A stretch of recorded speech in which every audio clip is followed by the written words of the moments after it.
Hello student, I am Rajni Gupta. Welcome to science solution. आज हम पढ़ेंगे क्लास 8 साइंस का चैप्टर 2 सूक्ष्म जीव। सूक्ष्म जीव मित्र एवं शत्रु, मतलब इसका अर्थ है जो सूक्ष्म जीव है वो हमारे मित्र भी हैं और शत्रु भी हैं। सबसे पहले अपन समझेंगे सूक्ष्म जीव क्या होते हैं।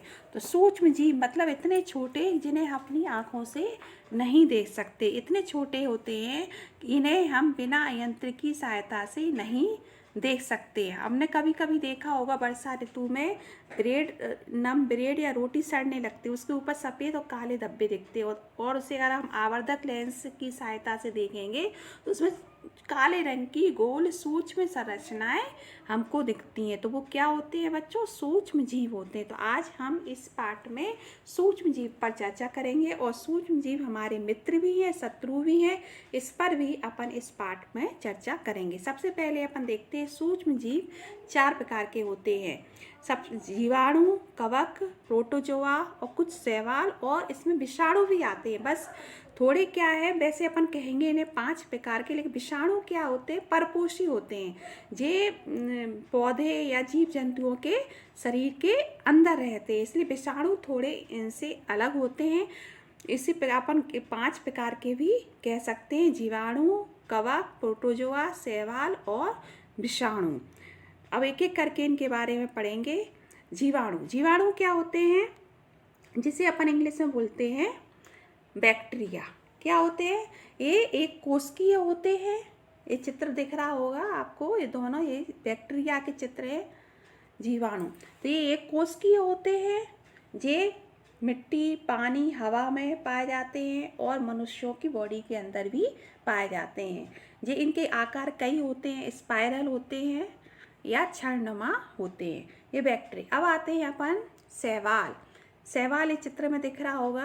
ये शैवाल है जिसे इंग्लिश में बोलते हैं एल्गी, क्लेमाइडोमोनास और स्पाइरोगोरा। ये प्लांट की तरह होते हैं, मतलब पौधे की तरह ही होते हैं। इनमें क्लोरोफिल होता है, दिख रहा है, ये हरे हरे रंग के दिख रहे हैं। तो इनमें क्लोरोफिल होता है, ये खाना स्वयं बना सकते हैं। क्लेमाइडोमोनास क्या होता है? ये सिंगुलर होता है। ये क्या होता है? सिंगुलर, मतलब इसमें सिंगल सेल होती है। और ये स्पाइरोगोरा मल्टी सेल का, मतलब ये बहुकोशिकीय होता है, मल्टी सेल का होता है। ठीक है ना? तो ये एक कोश की होता है, ये बहुकोश की होता है, पर है दोनों शैवाल। ये प्लांट लाइक, मतलब प्लांट पौधे की तरह ही होते हैं और इनमें क्लोरोफिल होता है, अपना खाना स्वयं बना लेते हैं। अब अपन आते हैं कवक। कवक जिसे अपन बोलते हैं फंजाई। ये 3 चित्र आपको दिख रहे होंगे क्लियर। ये कैसे होते हैं? ये भी एक कोश की होते हैं। इनमें क्लोरोफिल नहीं होता है और ये अपना खाना भी स्वयं नहीं बनाते हैं। ये अपना खाना सड़े गले चीज़ों से प्राप्त करते हैं, है ना। और जैसे ईस्ट, ईस्ट अपन ने सुना होगा। ईस्ट भी एक प्रकार का, जिसे हिंदी में बोलते हैं खमीर।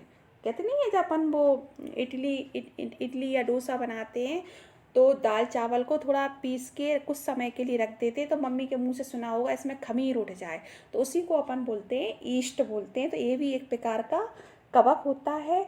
तो पहला पॉइंट है ये भी एक कोशिकीय होते हैं। इनमें क्लोरोफिल नहीं होता और ये अपना खाना स्वयं नहीं बनाते।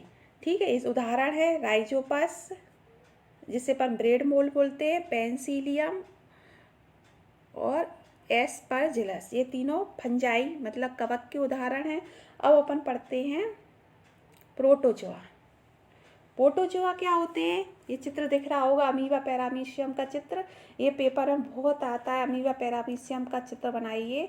तो अमीबा की जो आकृति होती है अनियमित होती है, पैरामीशियम की जो आकृति होती है चप्पल के आकार की होती है। ये पेपर में बहुत आते हैं, इन चित्रों को अच्छी प्रैक्टिस कर लेना। ये भी एक कोशिकीय होते हैं और ये कहाँ पाए जाते हैं? तालाबों में, झीलों में और गंदे पानियों में, नालियों में ये पाए जाते हैं, जैसे अमीबा और पैरामीशियम। इसके बाद अपन आते हैं वायरस। विषाणु क्या होते हैं? अपन ने पढ़ा है विषाणु जो होते हैं सजीव निर्जीव की कड़ी होते हैं, मतलब इनका ये दूसरे से खाना प्राप्त करते हैं। इनका खुद का ये परपोषी होते हैं, मतलब दूसरे से खाना प्राप्त करते हैं। मतलब ये किसी जब जो सजीव बॉडी के बाहर होते हैं तो ये निर्जीव की तरह कार्य करते हैं, और जब सजीव बॉडी के अंदर होते हैं तो ये बिल्कुल सजीव की तरह कार्य करते हैं। विषाणु से भी कई प्रकार के रोग फैलते हैं। विषाणु जैसे HIV, एड्स, कोल्ड, खांसी, जुखाम, चिकन पॉक्स, स्मॉल पॉक्स, ये अपन को विषाणु से होते हैं। विषाणु का चित्र भी पेपरों में बहुत आता है, तो बच्चों ये चित्र भी अच्छे से बनाना के सीख लेना। अब आते हैं अपन रोगाणु। सूक्ष्म जीव कहाँ रहते हैं? पहला पॉइंट है सूक्ष्म जीव। रोगाणु की बात अपन बाद में करेंगे। ये सूक्ष्म जीव रहते कहाँ? तो ये कहाँ रहते हैं? ये रहते हैं नम स्थानों पर, मरुस्थल में, दलदल में, या ज़्यादा गर्मी भी होगी तो वहाँ भी रहते हैं। सर्दी, बर्फीली शीत से उष्ण गर्म में, हमारा हर प्रकार की कैसी भी परिस्थिति हो उसमें ये सूक्ष्म जीव पाए जाते हैं। कुछ सूक्ष्म जीव दूसरे सजीवों पर आश्रित रहते हैं, जैसे अपन ने कहा ना विषाणु, है ना। और कवक और जीवाणु कैसे पाए जाते हैं? समूह में पाए जाते हैं। जबकि अमीबा अकेले रह सकता है, जबकि जो कवक अपन ने जिसको फंजाई बोला या बैक्टीरिया, ये समूह में रहते, ये अकेले नहीं रहते। अमीबा अकेले रह लेता है। ठीक है। इसके बाद अब अपन इनके पढ़ेंगे अपने सूक्ष्म जीव हमारे लिए मित्र कैसे हैं। तो मित्र कैसे? सबसे पहला काम है ये पर्यावरण को स्वच्छ रखते हैं। अब पर्यावरण को स्वच्छ कैसे रखते हैं? अब आपने सुना होगा जो अपने घरों की जो सब्जियां निकलती है, सब्जियों के छिलके, जंतु अपशिष्ट, और इनको खुला छोड़ दो कुछ समय के लिए तो इनका अपघटन, ये सड़ेंगे, फिर बदबू आएगी और कुछ समय बाद सब कुछ खत्म हो जाता है। तो वो किस रूप में बदल जाता है? खाद के रूप में बदल जाता है। उसको मिट्टी में मिलाने से क्या होगा? मिट्टी की उर्वरता में वृद्धि होती है। इस प्रकार ये जो सूक्ष्म जीव है, सबसे पहला पॉइंट है पर्यावरण को स्वच्छ रखते हैं। दूसरा पॉइंट क्या है? दूध से जो दही बनता है वो भी सूक्ष्म जीव के कारण होता है। ये भी प्रश्न बहुत आता है कि दूध से दही कौन से जीवाणु के कारण बनता है? तो ये लैक्टोबैसिलस नामक जीवाणु के द्वारा दूध को दही में बनाया जाता है। आपने देखा होगा आपकी मम्मी 1 लोटा दूध लेती है, उसमें 1 चम्मच दही का, छोटा 1 चम्मच दही डाल देती हैं, जिससे वो पूरा जो दूध है दही में परिवर्तित हो जाता है। तो किससे होता है? लैक्टोबैसिलस नामक जीवाणु से। तो पहला था पर्यावरण को स्वच्छ रखना, दूसरा दूध से दही बनना भी सूक्ष्म जीव के कारण ही होता है। तीसरा क्या है? जो अपन इडली खाते हैं या डोसा खाते हैं, वो भी सूक्ष्म जीव के कारण ही बन पाता है। इडली खाना या डोसा खाना, तो उसके लिए अपन को दाल चावल को पहले गलाना पड़ता है, फिर पीसना पड़ता है, फिर हमारी मम्मी उसको 1 दिन के लिए रखती है, उसमें क्या उठ जाता है? खमीर उड़ जाता है, और फिर वो अच्छे से बनते। तो वो भी सूक्ष्म जीवों के कारण ही बन पाते हैं। तीसरा है एल्कोहल, शराब, एसिड के उत्पादन में भी किसका उपयोग होता है? सूक्ष्म जीवों का होता है। माना ईस्ट के द्वारा जो गेहूं, चावल, जो फल के रस हैं, उनमें जो शक्कर होती है, शक्कर को ईस्ट के द्वारा ही एल्कोहल और शराब में बदला जाता है। तो एल्कोहल शराब में बदला जाता है, और एल्कोहल शराब में बदलना ही शर्करा का क्या कहलाता है? किण्वन कहलाता है। क्या कहलाता है बच्चों? किण्वन या फर्मेंटेशन। ये भी बच्चों बहुत आता है पेपर में कि चीनी का अल्कोहल में परिवर्तित होने की जो क्रिया है वो किण्वन कहलाती है, फर्मेंटेशन कहलाती है। इसकी खोज सबसे पहले लुई पाश्चर ने, किण्वन ने 1857 में की थी। ये बहुत आता है कि किण्वन किसे कहते हैं, और इसकी खोज किसने की थी? लुई पाश्चर, किण्वन ने 1857 में की थी। अब कुछ सूक्ष्मजीवों का जो प्रयोग है, अब अगला पॉइंट है, कुछ सूक्ष्मजीवों का जो प्रयोग है औषधि बनाने में भी किया जाता है। ये क्या करते हैं? जीवाणुओं की वृद्धि को रोक देते हैं। ऐसी इस प्रकार की औषधि जो सूक्ष्म जीवों से बनती है उसे अपन प्रतिजैविक या एंटीबायोटिक कहते हैं। ये भी पेपर में बहुत आता है। तो प्रतिजैविक क्या होता है? तो ऐसे सूक्ष्म जीव जिनके द्वारा औषधियों का निर्माण होता है, उन्हें हम, इस प्रकार की औषधि को हम प्रतिजैविक या एंटीबायोटिक कहते हैं। ये भी सूक्ष्म जीवों की वृद्धि को नष्ट कर देती, बीमारी पैदा करने वाली, हानिकारक, लाभ देने वाले नहीं, हानिकारक जो सूक्ष्म जीव है जो हमारे शरीर में रोग उत्पन्न करते, उनकी वृद्धि को रोक देती। तो ऐसी इस प्रकार की औषधि को हम प्रतिजैविक कहते हैं।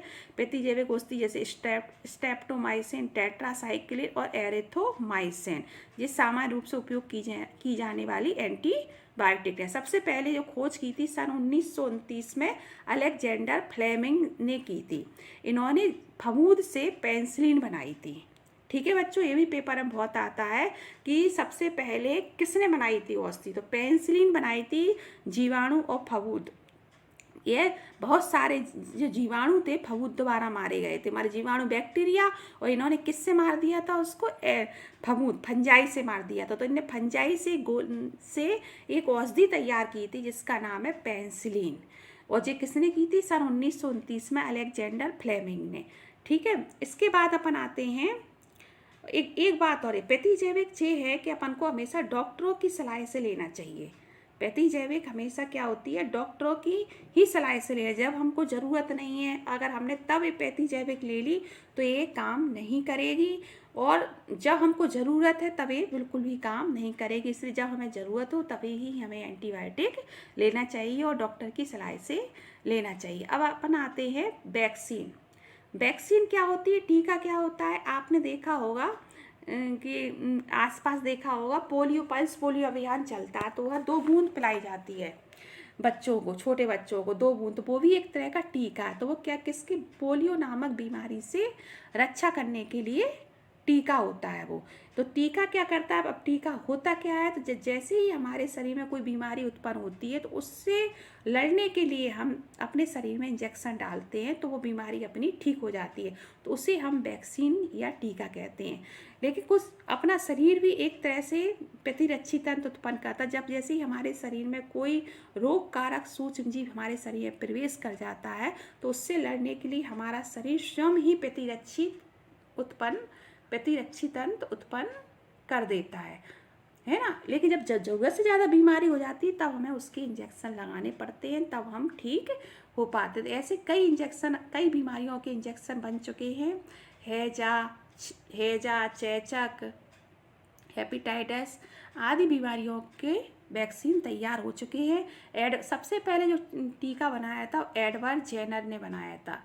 एडवर्ड जेनर ने चेचक के लिए 1798 में चेचक के टीके की खोज की थी। तो ये भी बहुत आता है पेपर में कि सबसे पहले टीके की खोज किसने की, तो चेचक के टीके की खोज सर्वप्रथम एडवर्ड जेनर ने की। तो कुछ सूक्ष्म जीवों से टीके भी बनाए गए। अब अगला है सूक्ष्म जीवों से फायदा, मिट्टी की उर्वरता में वृद्धि।